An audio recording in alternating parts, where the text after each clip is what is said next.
एका मुलाने शेअर मार्केटमध्ये सगळे पैसे गमावले. लोक त्याला अपयशी म्हणायचे, पण तो हरला नाही आणि तो बनला भारतातला करोडपती इन्व्हेस्टर. नमस्कार मित्रांनो, मी स्वप्नील खांदे. आज आपण डिस्कस करणार आहे एका इन्व्हेस्टरची गोष्ट.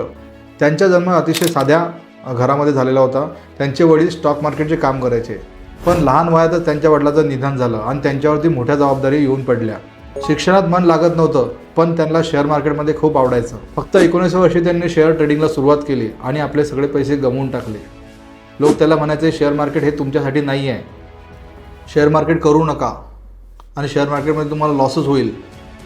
पण त्यांनी हार मानली नाही आणि ते शेअर मार्केटमधून एक गोष्ट शिकले, ट्रेडिंग नाही तर इन्व्हेस्टिंग करूया.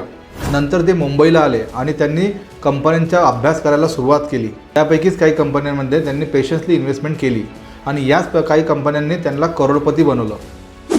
ज्यांच्याकडे एकेकाळी पैसा नव्हता, आज त्यांच्याकडे हजारो करोडचा पोर्टफोलिओ आहे आणि हजारो करोड रुपये आहे.